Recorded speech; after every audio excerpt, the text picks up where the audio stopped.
Hello, my friends. Thank you again for coming and welcome. You know, usually I tell you a story or I give you some inspirational joy.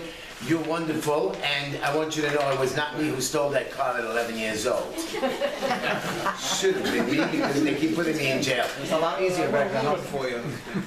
I have, by the way, Joy, I had 21 foster kids, 3 of my own, 3 grandchildren, so I understand what a job a mother and father and parents have to do. And we always have to watch our children. Even when they grow older, we gotta call them, we gotta be on top of them. This city is lost. Joy, like she said, we're in trouble with our children. You know, I have a soup kitchen where we have kids who come in after school who are hungry, who haven't eaten the whole day. And you know, during the pandemic, they tried to close my soup kitchen, but they couldn't do it because I threw them out and I made sure that I know the laws. I know the First Amendment, the Fourth Amendment, the Fifth Amendment. You gotta remember not only the amendments, you gotta know the local laws, you gotta be on top of it. You can't be scared for yourself. This city is going to change. You know, this young man over here said we need grassroots campaign. I'm very ashamed to tell you that I was invited to the Republican exec. Something else I can help with? Well, look at, see, they're all listening in on us. Okay? I'm Big brother. That's Big Brother. I'm ashamed to tell you that Missouri. I'm ashamed to tell you that I was invited to the Republican Executive Committee to be the nominee for the 44th District. And what happened was, what did they do? They invited Carmen Yeager, the Democrat nominee. He spoke, and I don't think Glenn, he spoke well. Glenn was there. I think I spoke inspirational. I told them the truth. I told them what I do. They all know what I accomplish. And I don't know what happened. The vote was 11 to 11, and at the end, they popped out with 10 proxy votes against me. How do you give the Republican nomination to a Democrat? I'm going to go after his signatures. I have more money than him. An article came out about him philandering with other women, and I'm going to push it. They called me up from the Conservative Party. You better run a clean campaign. You know, I always run a clean campaign. I help people in trouble. I go to the jails all the time. I have children come to my house. I'm not trying to brag about my reputation. But here's a man who put up a lady to run against me last time. You're going to say, Heshy, how do you know that? He hired her in her office for a $60,000 no-show job. Why would you hire a lady who has no idea of the community, from a district, different district, who lives in a different community, who has no idea what your community is even all about? Of course, Carmen Yeager is my opponent. But it's not only that, it's this city. We have homelessness, we have people committing suicide, raising our taxes by 18%, paying our driving tickets. I mean, there's no control here, whatever they do. But I'm disappointed because you said, we have to have grassroots campaign. The big boys are out for themselves. They want to get their little gift, they want to get their little present from their whoever's in elected office, and they don't want to change. Here is where it starts. My campaign starts next week with signatures. We got the most matching funds in the whole city. Just want you to know that. Did it all in 12 days. We are going to destroy the thank you. We have a team of people ready to go out. I have the best lawyer because I know they're coming after my signatures, and we will be going after theirs. Run a clean campaign? I'm going to try, my son. But the problem is they're not going to play clean. So what do you want me to do? You know what they all call me? You don't care. You run a clean campaign. This girl, Francine, from the Conservative Party, what's her last name? Villabero. She called me up. You better run a clean campaign. I said, who are you talking to? Do you understand who you're talking to? A guy who's fought this city, who doesn't care about any of what your threats are? Better. We have to better change ourselves. You should come out next week and help me collect signatures. I want to get 2,500 signatures, not 500. I want no doubt. And when I get into city council, my dear children, I promise you changes. From taxes to, you know, I was changing my driver's license this week. I had to order a new driver's license for $19. You won't believe it, one of the first questions came up, do you want to change your gender? Ooh. So I was thinking, maybe female, maybe something else. But the problem is there's 17 options. 17, what to choose, what to choose. I don't know. It's true. It's true. It's crazy. This is not a city that has a right to force stupidity on us. It's the state, no? Well, it doesn't make a difference. The city controls, you know, those cameras are all state cameras. Yep. But we, the city, control it. You ever walk into a DMV? They belong to us. We are the bosses in the city. We could make legislation to get rid of our mayor if we put in, if we want him to leave. We can do it, but we have to put in legislation, and none of our city councils after the pandemic should have done it. We have 60,000 adults and 20,000 children on the street. Come down Ocean Park with me. Me and Linda go Friday giving out some jackets and a few pennies and some stuff. We have children that have no food. Let's forget everything. Just like Joy said, you know, our parents and your grandparents, and I know I'm a grandparent, I have to run sometimes to pick up my granddaughter because their children are running late, or they can't pick up the kid, or there's no bus service. And I love to pick them up. Do you know our aftercare programs are the worst programs? We don't have, after 3 o'clock, working parents are messed up. Even if they find some kind of a program afterwards, it costs them money. I don't know what you guys have, but I don't have an extra $100 or $200 every week to give away. Times that by 12 months. Special needs children. People with mental health, and I don't have to repeat that again, what Mr. de Blasio did, and the billions of dollars that are lost. Do you know, and finally, before I finish up, my dear children, our migrants, I'm not going to fight with anybody, are now put into a hotel in Midtown Manhattan. We are paying $100,000 a day to house like 200 people, or a little bit more. I want to calculate the number for you. That's $36 million we're giving to one landlord, one building this year. I don't want to tell you how many more we have to give away. Forget the $1.5 billion that we've already spent. No control in our city budgets. Our Democrats and our Republicans, friends in the city council, are losing it. We need somebody to stand up, to scream and say, stop. Watch the show, everybody, because these guys are not doing it. There's no deals here. Anyways, my friends, thank you for listening to me. I'm so happy you all came. I tried to slow you. And I want you to come out. Next Sunday, everybody, come help me. I don't care if it's an hour, 2 hours. I have lists of where the Republicans live. I need those signatures. I want to win, and you're going to watch how I destroy Mr. Yeager. Thank you. Oh, I have cards, by the way, everybody, that I'll be handing out. Come here. Give everybody a card. Could I ask you something? Yes. So with this multiple gender choice thing, I don't understand. How, if the police are looking for someone and they know your license, how do you know if you're looking for a man or a woman? Thank you. They can't. Exactly, and you know, my picture, I had an option not to put a new picture there. I used my picture from 10 years ago when I was 400 pounds. So I could be now a woman, 400-pound man looking, and they'll never know who I am. You're right, it's stupid. It's a stupid thing, and it's something that we have to fight. We could fight the state. We could tell them we don't want them to do certain things to us. You know, those cameras are supposed to be on only at nighttime, again, on the streets. People are making accidents. They're saying, oh, it's the safest thing. It's not. It's not safe. You know, a couple weeks ago, there was a young boy stabbed on Flatbush Avenue, a Jewish boy. And I went there and I helped bury him and doing food to the family during the Shiva week. On the street. Police didn't even look for them, didn't find them. I had to put out a reward. We had to send out investigators till we gave so much pressure and he turned himself in. This is a city that is, we do have to work with the police. But again, we have to make changes ourselves. We need the Republican Party to step it up, to make changes. I'm proud now to be a Republican. I mean, I've been part of your club for 2 years, and I was also one of those old Democratic thinkers. But I'm hoping, I'm really hoping, and I was disappointed with my Republican committee of Brooklyn, again, for allowing this guy in. He's not going to get in there, and the conservatives, and trust me, I am going to beat them. Yes, Rifki, how are you? You look so great. What? You also have to be ready to, you know, it's a predominantly, I guess, Orthodox neighborhood, where you're, so, you know.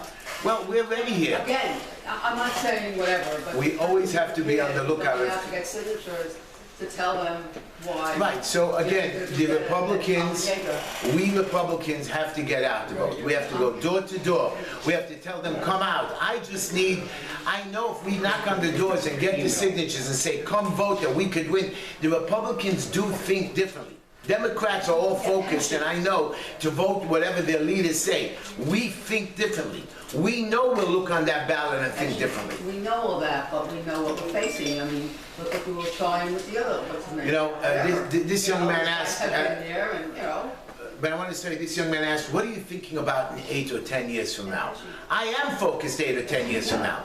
I know what my 8-year plan of changing the city, lowering, cutting our budgets, not by $1 billion or $2 billion, but by 20%. There is so much There's so much duplicate in government jobs, from inspectors finding our people, going to our homes, issuing garbage tickets, curb tickets, and I have to fight them. Stores are being punished because they're 18 inches off the front, so they have to close down.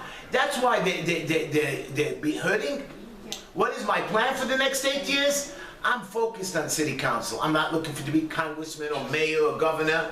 I was looking to retire. Everybody says, what happens if you lose? You're going to run again? Or, you know, Carmen Yeager and the whole crew over the last 2 weeks were begging me, don't run, Heshy. We guarantee you a community board spot. We guarantee you the councilman position. In 2 years, it's going to be an open seat. I said, first, I'm going to be 61. Number two, I don't want to wait. This is the time to make change. Here is the time for me to stand up and talk. I'm not looking to run in 2 years. I'm looking to run now. If I can't make a difference in the next 2 years, then I don't want the position again in 2 years. Let somebody else have it. But I promise you, when I stand before you in 2 years from now, there will be changes. There will be a lot of screaming going on. I'm hoping with the 5 or 6 councilmen that we have there, we get another 4 or 5 in, that gives us 11. And I'm sure that I can talk 5 or 6 more of them to vote our way. We might have a voting block finally once and for all to go tell the speaker, listen, if not, we're going to filibuster. We're going to stop your $99.9 billion budget. We're going to tell you we want $3-4 billion off. We want more money for the cops. We want more money for special education and aftercare programs. We want more money. We don't want the plaque program. Or I understand that you have to house the homeless, but the way they house them is stupid. Just foolish. You know, they have homeless housing where they put 14 people in a room.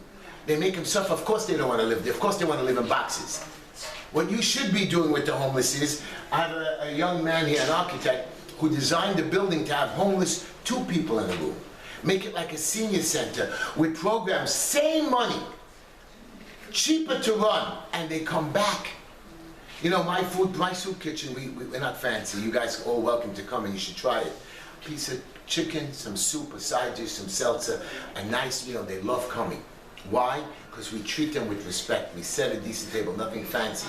The city drops you off a box or gives you some leftover dirty yogurt, and that's the way they treat you. Those migrants are not eating our food because it's dirty. And they throw it away. They throw it away. They actually have leftover stuff that goes in the garbage. Again, millions of dollars being thrown away, and nobody's looking it over. We have 312 government agencies that need oversight. Some of them do. You have the DOB, the DOT, the DOH, the DOFs. Some of these agencies have no oversight. Spending money, hiring inspectors. Like she says, the cops are getting $42,000 a year. These inspectors are getting $125,000, $130,000 a year. And you want to know why? Because they write violations. They punish the people. Anyways, I guess your guest is here. Thank you, everybody. Welcome. Thank you, Heshy. Please support Heshy Tischler for City Council, everyone. You need more information, he'll give you where to contact him and how to help his campaign. Also how to help Anna out. Everyone needs help because we need a strong candidates to represent the Republican Party to win elections. That's an important part. You need people that can connect to people, okay? Just remember, like, well, take a page out of the Democrats for one moment. You have a person like Marty Markowitz, who was the borough president of Brooklyn. Okay, he was at least personable to people, okay? Heshy's personable to people, as we all know by hearing him speak over the last couple of years. He can connect to people. And since he can connect to people and he's right about the issues, he's, to me, a perfect candidate, okay? We need someone that could get elected and actually do the job. So please help him, help Anna, help them all out that need the help, because it's very important to get these signatures to get on the ballot, especially when there's people running against them. It's the first signature first. Whoever signs their petition first, that one counts. So if someone says, oh, okay, I signed for Joe Schmo, all right, I'll sign for him too. That won't count if there's a challenge. No one challenges each other, that will count, because no one's going to really look at that. But if there's a challenge, that signature gets knocked out. So February 28th is the first day to go out there in the streets. Oh boy, I don't really want to do that. It's a struggle as a district leader to run around.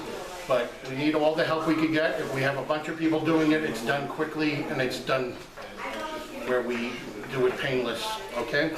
So with that, we have our guest speaker, I believe, just arrived, He's right? He's out there? yes, he's Okay, if you could someone tell Alec to come. Alec. Alex, they're calling you.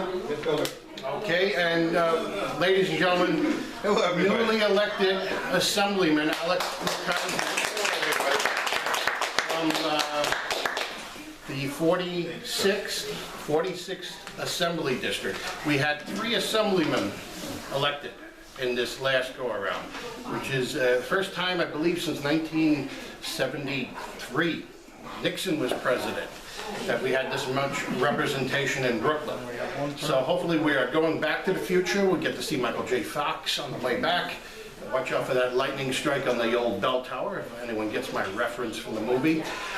So hopefully we'll have more people elected. So it's very important that we start to see that trend, because people, like I said, not many people go out to vote and they feel it's hopeless. But when you start seeing other people starting to get elected, you might say, oh, maybe there's a chance. Everyone needs to come out to vote. It's very important. If you know someone that's not a registered voter, get them registered. It might not be, because I think the deadline ended on Valentine's Day, but get them for the next go-around. Get them registered. I believe we might have some registration forms in the back. Without further ado, ladies and gentlemen, our new Assemblyman, Alec Brook-Krasny. Again, you said, hello everybody, you said 1973? Yes. No, Arnaldo Ferrara. No, I mean, talking about this much of representation. The amount of people. The amount of people, Assemblyman, was the yeah. last one was Yeah, Arnaldo Arnaldo was in the Ferrara, 80s. and, yes, and Arnaldo Ferrara will be an honorable Assemblyman who's going to be sworn me in this coming Sunday, February 26th. So he's going to be the one. You'll get, if you didn't get it yet, you'll get an invitations. February 26th, 3 o'clock, Lincoln High School. Do you have a list we can all sign, put our email addresses on? Are you on Well- Facebook? Yes. Okay, you have my, where we can message you? You have my name? I go under my name that I put on your list. Okay, see if you could, Send me a... Thank you very much. So basically what I was about to say to you, Glenn just said it. We'll have to register and we have to convince people who just wouldn't believe that Republican can win now. We really have to convince those people to come out and vote.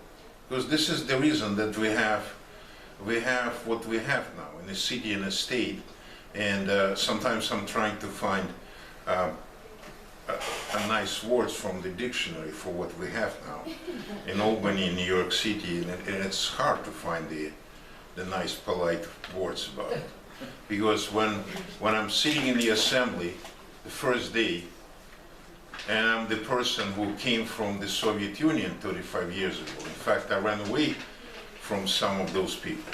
And I'm sitting in the assembly on the first day, and young ladies standing up and saying that she's a proud member of a democratic socialist of America. And from the floor, I'm calling my wife, and I'm saying, look, and she's from Lithuania. Look what's going on now these days. They're here in the assembly. It's not a joke anymore. The people who are promoting socialism in the United States of America, they're here. And they call themselves progressives. While in fact, they're regressives to the core. They're regressives. They're going backwards. Backwards, back to USSR. I love that song, by the way, but not this. Yes. So, again, I'm Alec Brook-Krasny, and I'm going to say a few words about what was happening to me within the last 35 years, and then I'll tell you what's going on. I already did what's going on in the Assembly today and why we need to register all conservative people, whether they members of Republican Party will become members of Republican Party, members of a Conservative Party, or they would call themselves members of a Tea Party, We just need all those people to register and vote. Thank you so much. Heshy, you're the man. You're the man.